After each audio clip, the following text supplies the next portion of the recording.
RPP Tahfiz Metode Tes untuk SDIT kelas 1 pekan pertama. Assalamualaikum teman-teman semua.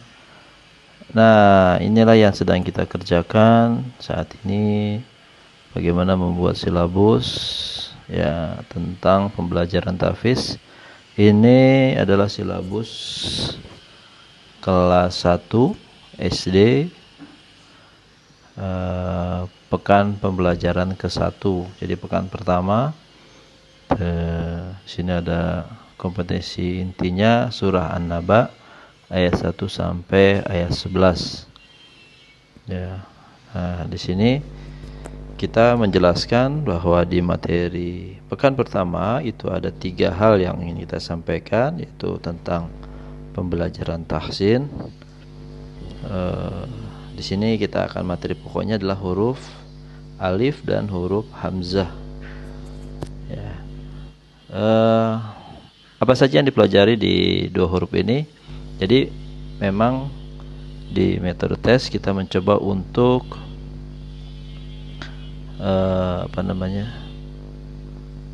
membuat pelajaran tahsin ini applicable, ya, langsung bisa diaplikasikan, karena kita berharap prosesnya tidak lama tapi juga tidak mengurangi kualitas. Apa saja yang kita pelajari? Yang pertama, kita akan bagi menjadi 3 tahsin ini. Yang pertama makharijul huruf dan sifatul huruf, ya. Baru yang kedua nanti kita akan belajar tentang mad panjang. Baru kita nanti belajar tentang hukum-hukum seperti ikhfa, idgham, idhar dan sebagainya, ya. Nah, kenapa pembelajaran ini kita gunakan dengan 3 hal tadi? Karena makharijul huruf ini terutama adalah bagian yang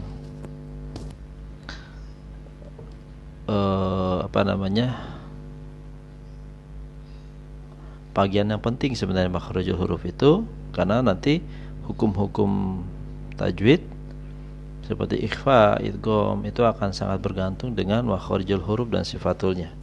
Ya, jadi makhraj huruf dan sifatnya itu akan bergantung, mempengaruhi hukum-hukumnya. Ya. Nah, di silabus ini kita sudah bagi bahwa pelajaran tahsin itu ada seminggu 4 jam pelajaran kali 30 menit. Ya.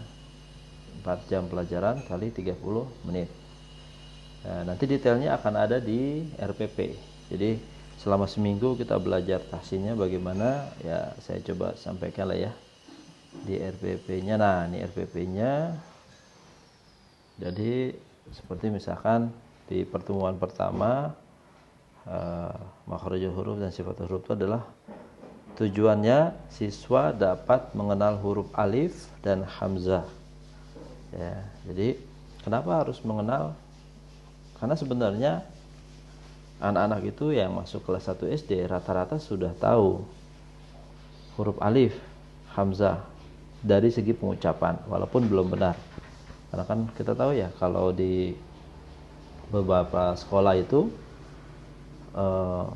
TK ya, itu mereka menghafalnya dengan jembatan keledai atau semacam lagu ya, alif, ba, ta, sa, jim, ha, kho, tapi bacanya mungkin tidak sesuai dengan makharijul huruf dan sifatul hurufnya, ya. Nah, di materi ini, di RPP ini kita perjelas, ya. Jadi yang pertama kali kita lakukan adalah bagaimana memperkenalkan alif itu bacanya a, i, u, dan hurufnya alif bentuknya seperti ini. Nah, itu di gambar ini ya. Nah, ya kita sudah tahu bentuknya, cuma kalau anak-anak kan kadang-kadang juga nanti agak sulit membedakan kalau alif nanti bertemu dengan misalkan lam yang disambung gitu ya. Lalu dengan hamzah, ya. Jadi kenalin dulu hurufnya, ya, mungkin dengan lagu-lagu sedikit ya, lagu-lagu yang saya pernah lihat video seorang syekh mengajarkan tahsin makharijul huruf ini dengan lagu gitu ya. Jadi dia tuliskan nun gitu ya. Waktu itu saya lihat videonya tuh nun. Ini adalah nun, kurang lebih begitulah ya. Nun ini digunakan untuk ini gitu. Kalau ada fathah bacanya na, ni, nu. Kalau kasroh ni, kalau domah nu gitu. Nah ini kita persepsi itu yang kita gunakan di tujuan di hari pertama ya. Jadi mereka tahu dulu alif dan hamzah itu yang mana. Lalu kemudian target tujuannya lah bagaimana setelah tahu hurufnya bisa membaca dengan harokat. Harokat ini berarti nanti ada fathah, kasrah, dhammah, fathah tanwin, kasrah tanwin, dhammah fathah tain, kasrah tain dan dhammah tain dengan sukun ya, karena nanti makharijul huruf dan sifatul huruf itu akan sangat dipengaruhi oleh sukun. Jadi pada saat disukunkan kita baru bisa melihat makharijul hurufnya dan sifatul hurufnya itu benar.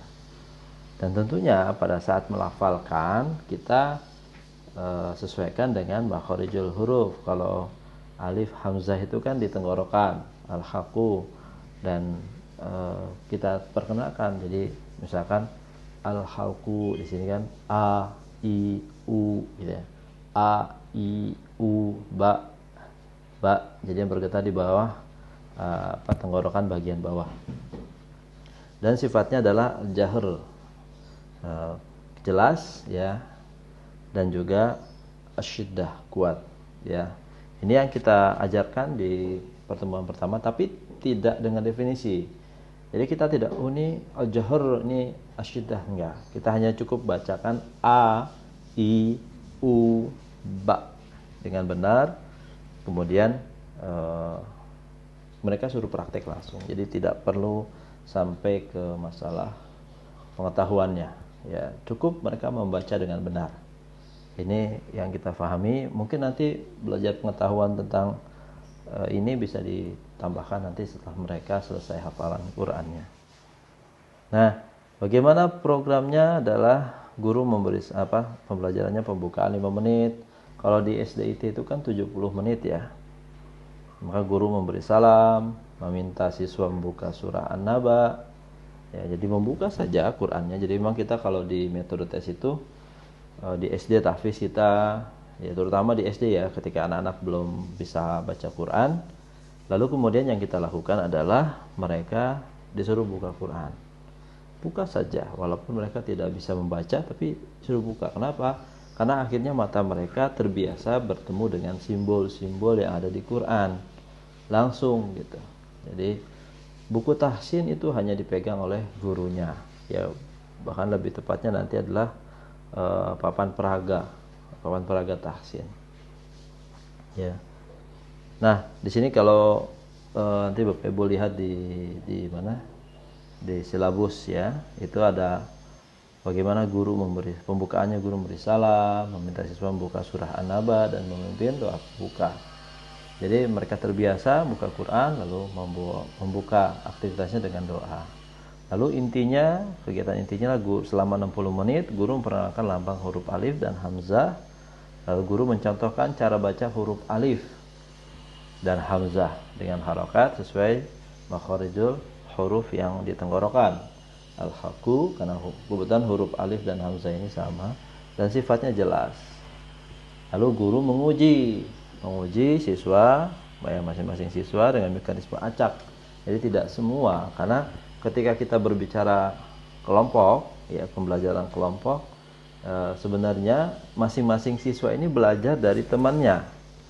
Ya, jadi mereka juga sedang belajar ketika kita menguji temannya, mereka belajar karena ya kadang-kala ada rasa gengsi ya. Oh, kalau saya salah malu dong. Makanya ketika temannya salah, dia perhatikan, oh dia salahnya di sini, dia nggak akan mengulangi. Sebenarnya ini metode belajar kelompok tuh sebenarnya arahnya ke sana. Ya, jadi kalau dalam satu kelas kita tidak terlalu perlu menguji semuanya, kecuali nanti di bagian tertentu, di bagian ujian akhir itu baru personal. Tapi pada proses ini sebenarnya nggak perlu, karena ketika dia temannya diperbaiki bacaannya, dia sebenarnya memperhatikan. Ya, makanya nanti kita pilih orang-orang yang mewakili ya ketika biasanya kalau saya mewakili itu pertama yang paling pintar, yang kedua yang paling dalam tanda kutip bukan bodoh ya, tapi mungkin yang agak aktif, yang lebih aktif terus tidak memperhatikan, justru dia yang diuji. Kenapa? Pertama buat dianya jadi shock ya, jadi kaget gitu kan. Ah, apa ya gitu ya. Tapi bagi teman yang lain dia jadi belajar. Gitu ya. Nah, ini kita lakukan 2 pertemuan. Kalau di apa di silabusnya itu 4 jam pelajaran. Berarti 2 pertemuan itu hari pertama, ya kalau kita mulai dari hari Senin berarti hari Senin dan hari ketiga. Nah, kalau hari ketiga masih makharijul huruf alif dan hamzah. Tapi sudah kita tambahkan bebannya, selain dia bisa membaca huruf alif dengan harokat, tapi juga dapat membaca huruf alif ketika disambung dengan berbagai letak. Ya kebetulan kalau huruf alif dan hamzah ini agak mudah karena pertama hampir setiap anak tuh pasti bisa melafalkan dengan benar. Karena sehari-harinya bacaannya seperti itu kan. Ya kalau masih baik kan a gitu ya. Itu masih sama. Nah, dan alif hamzah ini kalau disambung tidak terlalu rumit gitu. Bahkan untuk hamzah tidak cenderung jarang kita temukan yang bersambung. Ya. Nah, apa saja pembelajarannya? Di sini ada guru menguji huruf alif dan hamzah dengan harokat sesuai makharijul huruf tenggorokan, al-halqu dan sifat jelas, al-jahr dan syiddah yang tadi ya. Lalu memperkenalkan huruf alif dan hamzah dalam Al-Quran di surah An-Naba dan Al-Fatihah. Kenapa 2 surat ini? Kenapa nggak Al-Fatihah Al-Baqarah atau kenapa nggak An-Nas? Pertama kita ingin memperkenalkan nanti di surah An-Naba itu huruf yang kemudian mirip-mirip ini bisa kita pisahkan dengan baik. Itu yang pertama. Yang kedua, Al-Fatihah An-Naba ini kan sedang mereka hafal. Jadi akhirnya mereka menghafal sesuatu yang belajar mengenali huruf dari sesuatu yang sudah mereka hafal. Ya. Jadi mereka tahu bacanya tapi belum tahu ini hurufnya apa. Nah, kita perkenalkan dengan ini. Ya, di pertemuan ketiga di hari Rabu. Ya, jadi kita selang-seling. Senin tahsin, Selasa tahfiz dan murojaah, Rabu tahsin, Kamis tahfiz murojaah, Jumat nanti kita lihat di sini ada apa hari Jumat ya. Nah, lalu kita lihat silabusnya lagi di tahfiz itu kita masih fokus di surah An-Naba ya. Jadi menghafal surah An-Naba ayat 1 sampai 6. Kalau di sini kan kompetisi intinya ayat 1 sampai 11. Nah, pertemuan pertamanya 1 sampai 6, pertemuan kedua di pekan itu 7 sampai 11. Di sini 2 JP. Nah, kenapa 2 JP? Karena dalam sehari itu hanya 1 JP, 1 jam pelajaran, dan 1 jam pelajaran lagi di hari itu kita gunakan untuk murojaah. Jadi murojaah juga kita kasih tekniknya nanti. Nah, contoh misalkan di sini ya di hari kedua, ya kalau Bapak Ibu nanti perhatikan di silabusnya, itu guru memimpin surah murojaah surah An-Naba At-Takwir selama 30 menit non-stop. Jadi An-Naba, Al-Infitor, Al-Basa, At-Takwir, lalu ulang lagi An-Naba, Al-Infitor, Al-Basa, At-Takwir. Kita lakukan selama 30 menit ya. Setelah 30 menit berhenti. Dimanapun berhentinya dan mungkin melengkapi ayat ya. Lalu 30 menit lagi atau 1 jam pelajaran kita gunakan untuk guru memimpin hafalan surah An-Naba ayat 1 sampai 6 dengan prosedur. Nah, di sini ada ya. Di silabusnya kita sudah sampaikan. Pertama, membaca ayat 1 secara benar. Jadi gurunya membaca karena sistemnya talaki. Kalau di sini ada ya, tujuannya siswa dapat menghafal surah An-Naba ayat 1 sampai 6 dengan proses talaki. Talaki itu guru membacakan, murid mengikuti. Jadi pada saat membaca juga kita baca dengan benar sesuai dengan kaidah tahsin. Amma yatasaalun. Ya, jadi kita bacakan dengan benar, murid pun mengikutinya dengan benar. Walaupun sekali lagi mereka tidak kenal dengan hurufnya apa yang sedang dibaca, tapi mereka harus tahu bacanya dengan benar. Ini penting karena indera pertama kali yang berfungsi di manusia itulah indera pendengaran, sehingga mereka akan merecognize, mengenali huruf itu nanti dari pendengarannya. Ya, jadi jangan khawatir. Kalau anak-anak memang begitu, cara mereka belajar begitu. Insya Allah ya, perlahan juga nanti mereka akan bisa membaca dan melihat bacaan itu dengan benar. Lalu kemudian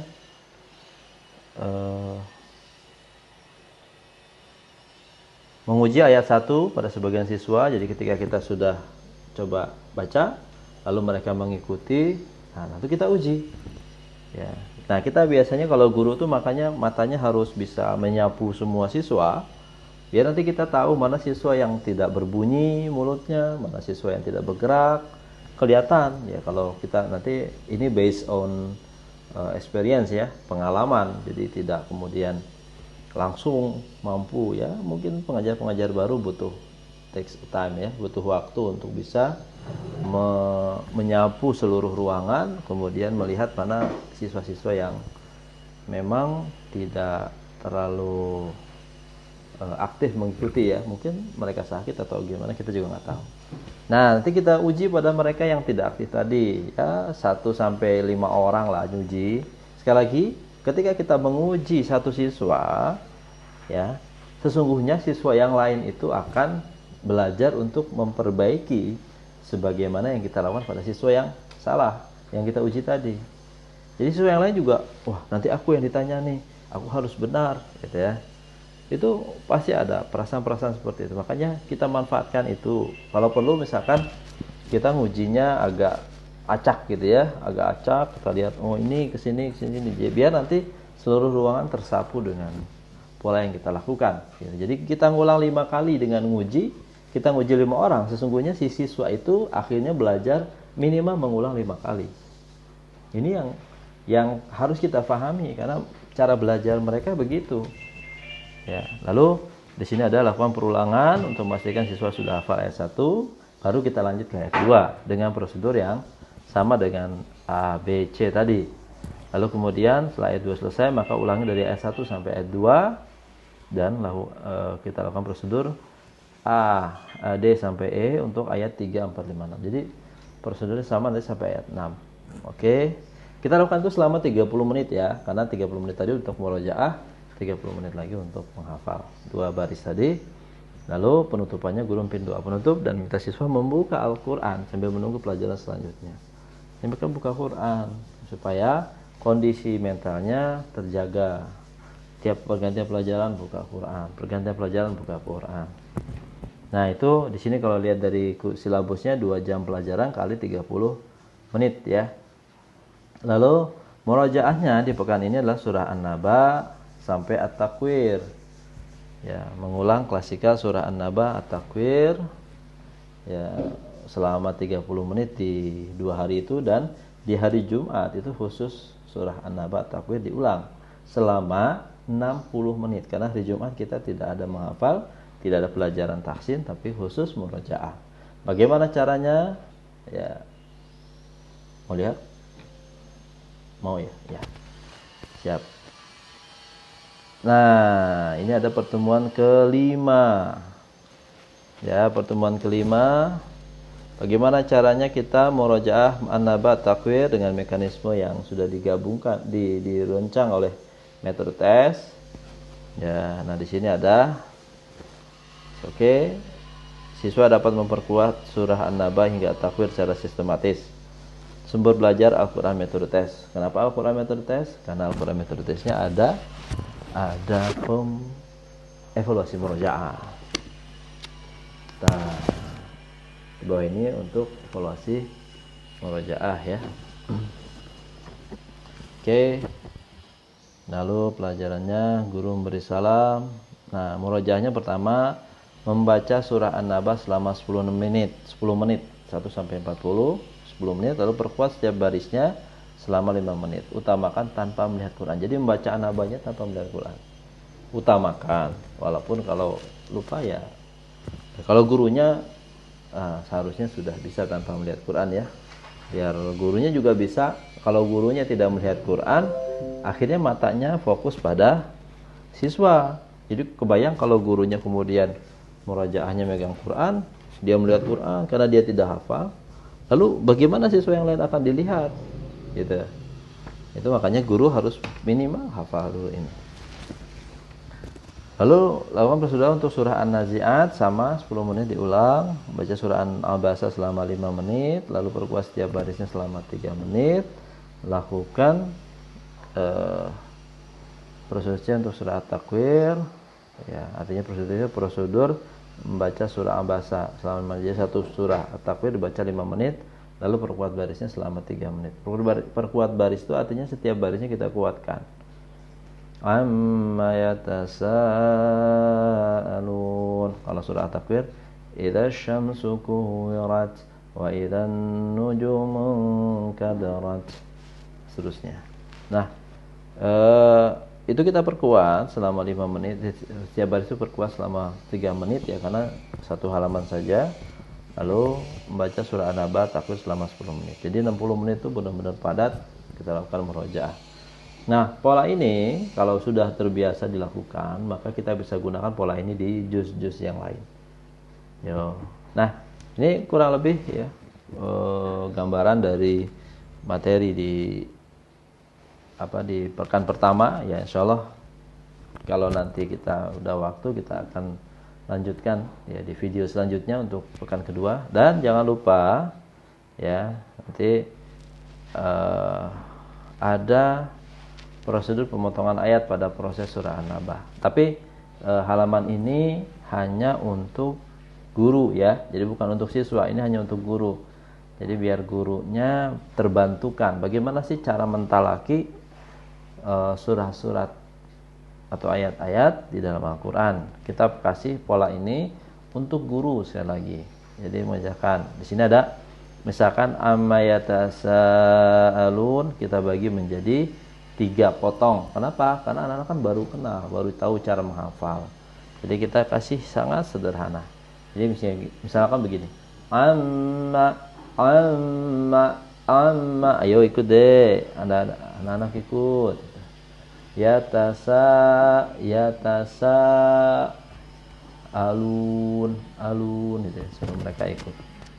Jadi setelah bisa baru amma yatasaalun gitu ya.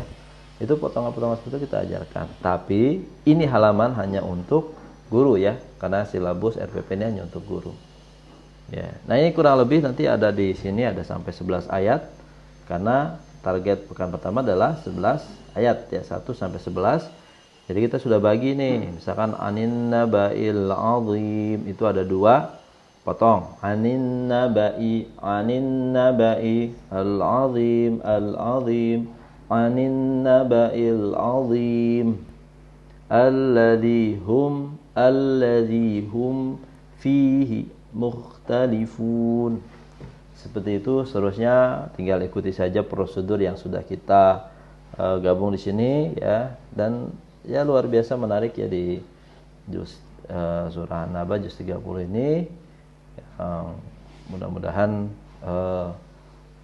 pola ini memudahkan Bapak Ibu guru, orang tua yang ingin mengajar pun bisa. Jadi kita bisa gunakan ini di rumah ya. Saya pun gunakan pola ini di anak yang paling kecil ya, walaupun nanti beda konten ya. Karena memang kalau di rumah itu butuh juga lingkungan rumah kita sesuaikan. Adik-adiknya, kakak-kakaknya ikut untuk mengikuti program ini. Oke, Bapak Ibu yang Allah muliakan, ini kurang lebih gambaran dari aktivitas saya hari ini. Ya mungkin nanti sekilas aktivitas bagaimana bikin aplikasinya sudah sampai mana ya, kita akan lanjutkan ya. Nanti kita lihat ya pelan-pelan aplikasinya sudah sampai mana. Dan oh ya, hari ini kolam ikannya lagi dibersihin ya, kita punya ikan ya. Oke, kita lanjutkan perjalanan hari ini.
Ya, Bapak Ibu yang Allah muliakan, kayaknya untuk vlog ini kita selesaikan saja ya. Tadi sudah saya gambarkan bagaimana proses penyusunan silabus dan kurikulum. Ya, mudah-mudahan bisa menggambarkan sedikit lah tentang langkah-langkahnya. Berhubung bukunya juga masih dibikin ya, dan trainingnya belum kita detailkan, nanti insya Allah akan kita lakukan di kemudian hari. Tapi kalau ada pertanyaan bisa di komen di bawah video ini. Itu saja, mungkin terima kasih. Saya Bang Jemi, founder Metode Test. Demikian, assalamualaikum warahmatullahi wabarakatuh.